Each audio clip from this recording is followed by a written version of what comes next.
Buenas noches, listo con su aplicación de Kahoot. Les voy a empezar a compartir el link del examen de ahora para que podamos comenzar a tiempo.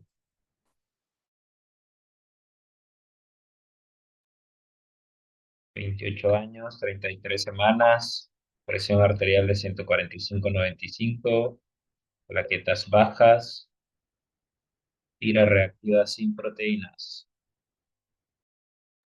Seleccionaron literal B, 7 participantes.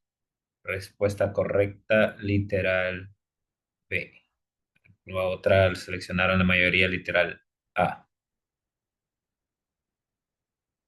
Respuesta correcta, literal B, síndrome de preeclampsia con datos de gravedad, porque recuerden que la trombocitopenia define gravedad y confirma preeclampsia, incluso en ausencia de proteinuria. La A no es correcta porque la hipertensión gestacional exige ausencia de daño a órgano blanco o plaquetas bajas. Siguiente pregunta. 32 años, 36 semanas de gestación, su presión arterial basal durante el embarazo rondaba el percentil 25, 90, 60. Hoy presenta 135/85, que es el percentil 75. Sostenida y cefalea intensa. Tira reactiva de orina revela trazas.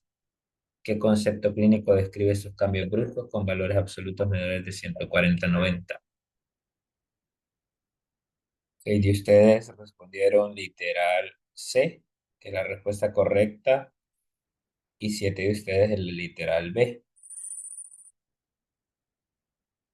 Vamos a aclarar, la literal B es incorrecta porque requiere el diagnóstico previo de hipertensión arterial crónica. Es cierto, la paciente no presentaba ese diagnóstico previo. La hipertensión delta es la elevación repentina de la presión arterial media subiendo el percentil bruscamente. Puede preceder convulsiones eclánticas, HELP o incluso si se mantiene abajo de 140/90.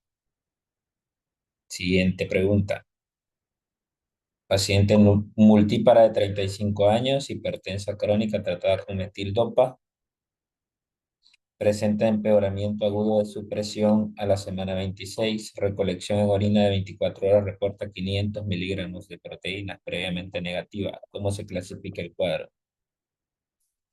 Correcto, doctores, literal C. Preeclampsia superpuesta a hipertensión crónica. Si una hipertensión basal empeora súbitamente, se acompaña de proteinuria nueva de aparición después de la semana 24, se diagnostica como preeclampsia superpuesta. Recuerden que la aplicación penaliza el tiempo en que contesten, doctores. Así que, cerebros pensando rápido. Pregunta número 4. Primigesta de 19 años a las 38 semanas con presión arterial de 160/110. Presenta cefalea refractaria a analgésicos escotomas centellantes. En la resonancia magnética en T2 y FLAIR muestra lesiones hiperintensas en las regiones subcorticales del lóbulo parietal y occipital.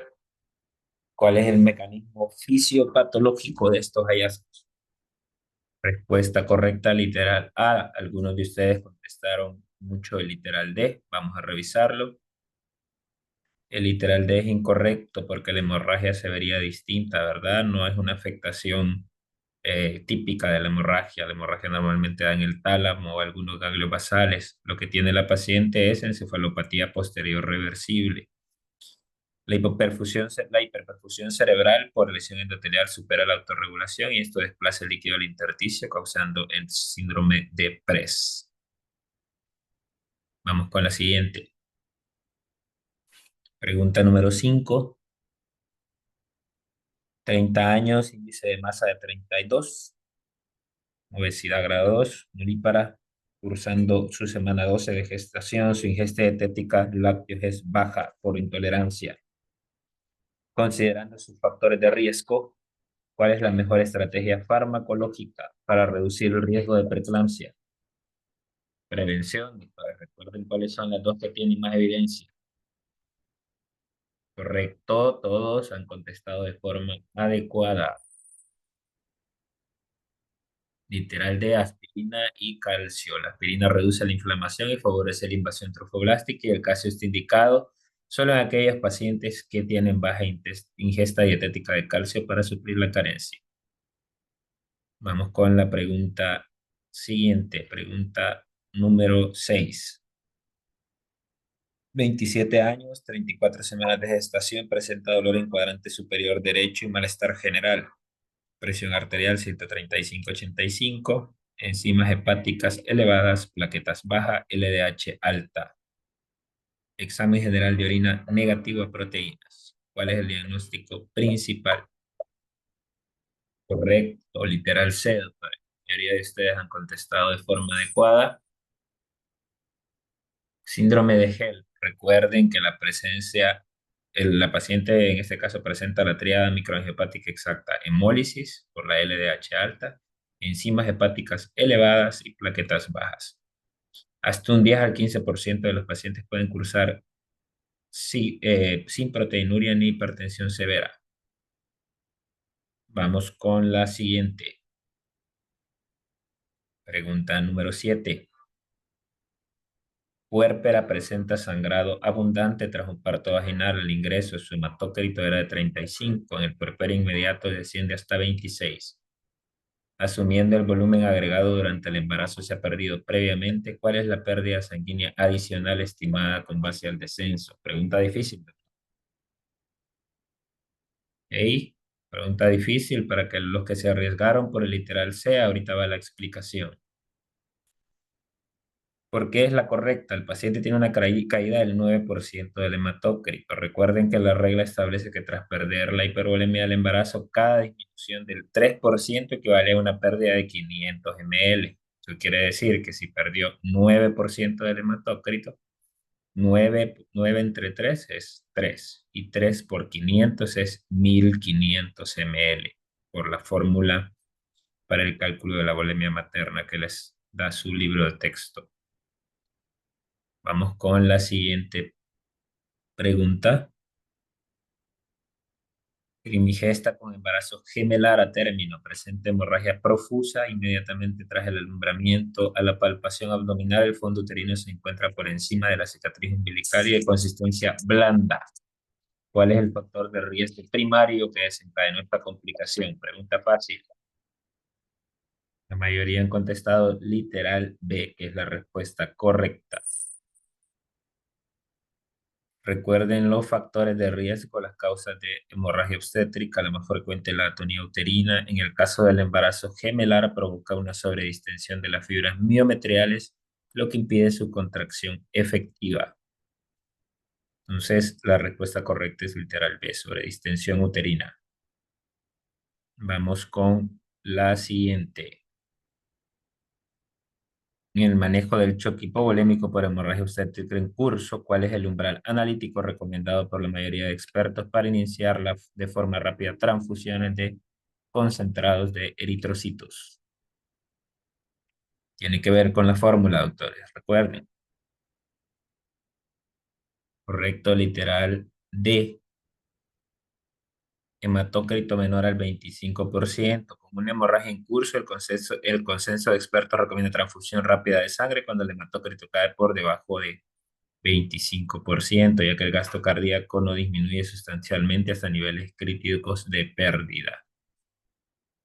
Las opciones B y C son signos muy tardíos, recuerden, es el hematócrito el que los tiene que guiar. Vamos con la siguiente. Paciente con preeclampsia grave presenta una hemorragia posparto de 800 ml, visualmente estimada. Rápidamente desarrolla signos de choque hipovolémico severo. Una respuesta clínica desproporcional a lo perdido. ¿Qué mecanismo explica mejor esta extrema vulnerabilidad?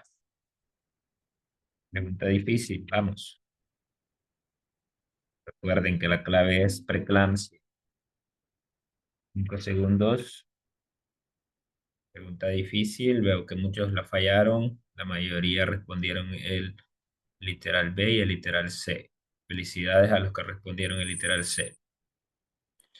Las mujeres sanas normalmente toleran el sangrado perdiendo por la hipervolemia adquirida. Los pacientes con preeclampsia sufren hemoconcentración y no acumulan esta volemia extra y las hacen intolerantes incluso a pérdidas promedio durante el parto como la que presenta el paciente.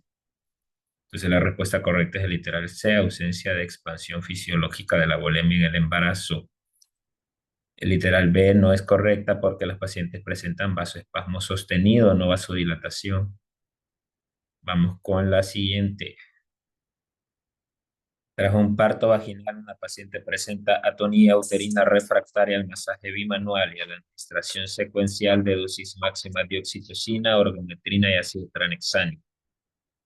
La hemorragia profusa persiste. ¿Cuál es el paso de escalamiento clínico o quirúrgico más apropiado antes de considerar la histerectomía? Pregunta fácil. Correcto, literal A, doctores. La respuesta correcta es colocar un balón de taponamiento uterino o aplicar suturas compresivas. Recuerden que va a masajes uterotónicos, que es lo que se le hizo al paciente, luego taponamiento con balón o suturas en B de Lynch y por último la histerectomía. Vamos con la siguiente. Paciente primigesta de 34 semanas presenta presión arterial de 150/96 en dos tomas separadas. Tira de reactiva negativa para proteínas. En sus exámenes de laboratorio destacan plaquetas de 85.000, creatinina de 0,8 y transaminasas normales. Diagnóstico. Literal B, respuesta correcta. La doctora Daniela M, liderando por el momento. Preeclampsia, ¿verdad? Lo mismo que dijimos anteriormente. Preeclampsia se define con proteinuria arriba de 300 miligramos en 24 horas o si no hay proteinuria, criterios de gravedad como plaquetas bajas, insuficiencia renal o daño hepático. Vamos con la siguiente. Pregunta número 13. Una paciente con preeclampsia grave y sospecha de síndrome de HELP. ¿Cuál de los siguientes hallazgos de laboratorio documenta y confirma de manera específica el componente de hemólisis microangiopática? Recuerden cuál es esa proteína que cambia su concentración cuando hay destrucción de glóbulos rojos. La mayoría se fueron con el literal B, doctores. Es el literal A. Recuerden la aptoglobina.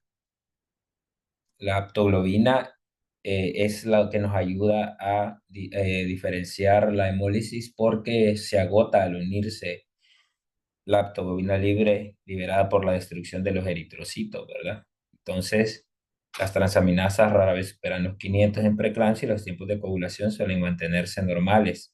Es la aptoglobina, doctores. Ojo con esa pregunta. Vamos con la siguiente. Pregunta fácil. Ventana estacional óptima para iniciar aspirina. Pregunta casi segura de su examen anal. Así que quiero que nadie me la falle. Y es correcto, literal C. Respuesta correcta. Nadie ha logrado desbancar a la doctora por el momento. Entre las 2 y las 28 semanas, el inicio de dosis reducida de aspirina en ese periodo específico modifica la invasión trofoblástica y la remodelación vascular. Iniciar tarde reduce la eficacia al haberse establecido irreversiblemente el fracaso en la remodelación. Iniciar muy temprano carece de base según las guías actuales. Vamos con la siguiente. Pregunta número 15. Ingresa al servicio de urgencias, 37 semanas, convulsión tónico-clónica. Sus controles prenatales mostraban presión arterial normal y ausencia de proteinuria. Basada en la historia natural de la enfermedad, ¿qué porcentaje de convulsiones eclánticas aparece antes de que se detecte proteinuria? Pregunta difícil. Una pregunta difícil. Veo que varios cometieron error al contestarla. Vamos a aclararlo. La respuesta correcta es literal C. 10%, como documentó Chisley en 1985, ignorar una elevación tensional significativa solo porque no hay proteinuria es un error letal. El 10% de las eclampsias ocurren antes de la aparición de proteínas en orina. Vamos con la siguiente. Pregunta número 16. ¿Cuál término debe de ser abandonado? Si no la saben, háganlo por descarte. Ya hicimos algunas de estas preguntas. Muy bien, doctores. Correcto. Literal D. Preeclampsia leve. Resulta altamente problemático llamar leve a una enfermedad dinámica y sistémica que puede generar un estado fulminante en horas. La COE exige la clasificación binaria estricta, preeclampsia con o sin datos de gravedad y abandonar el término preeclampsia leve o moderada. Siguiente pregunta. 26 semanas diagnosticada con hipertensión gestacional pura sin proteinuria ni síntomas. En ausencia de intervención inmediata, ¿cuál es la probabilidad estadística de que esta patología progrese hacia preeclampsia? Respuesta correcta, literal A. 50%. La hipertensión gestacional no siempre es una condición inofensiva. Cuando aparece en el segundo trimestre, casi la mitad de estas mujeres van a desarrollar preeclampsia según un estudio de Jim en 2017. Vamos con la siguiente pregunta. Gestante de 26 semanas, perdón, hipertensión crónica bien controlada. Acude a su revisión, presenta cifras de 155-100. Un examen de orina revela aparición de proteinuria 400 miligramos. El paciente se encuentra asintomática, sin otras alteraciones. ¿Cuál es el diagnóstico clínico de esta paciente? 26 semanas, doctor. Correcto, respuesta correcta, literal C. Excelente, la doctora liderando siempre. Preeclampsia superpuesta con hipertensión crónica. La literatura estipula que el 20 a 50% de las mujeres con hipertensión crónica, si la presión arterial basal se eleva, se acompaña de proteinuria de nueva aparición después de las 20 semanas de gestación, se establece el diagnóstico de preeclampsia superpuesta. Vamos con la siguiente. Durante la asesoría preconcepcional de una paciente de 36 años se evalúa el riesgo de desarrollar preeclampsia en una futura gestación. Índice de masa corporal de 32, nuliparidad, diabetes mellitus tipo 2 controlada, antecedente de preeclampsia, multiparidades ahí, perdón, antecedente de preeclampsia grave en un embarazo previo. ¿Cuál de estos factores otorga mayor riesgo relativo para la aparición de la enfermedad? Recuerden cuál es el factor de riesgo más frecuente para la preeclampsia, doctores. Correcto, muy bien. Felicito a todos. La preeclampsia previa tiene un riesgo relativo de 8.4, seguida por la diabetes, la obesidad, la nulliparidad y la edad mayor de 35 años. Pregunta muy frecuente de Leonardo, doctores, así que atención y felicidades a todos los que la contestaron bien. Vamos con la siguiente. Pregunta número 20, nos faltan 3. Primigesta de 33 semanas, cursa con preeclampsia diagnosticada, proteinuria confirmada, se mantiene clínicamente asintomática. En la ecografía Doppler de seguimiento se identifica un RCIU significativo. De acuerdo a los indicadores formales para los trastornos del embarazo, ¿cómo se orienta este hallazgo ecográfico en la clasificación del cuadro clínico? Recuerden lo que traduce el RCIU, doctores. Correcto, felicitaciones a todos los que contestaron literal A.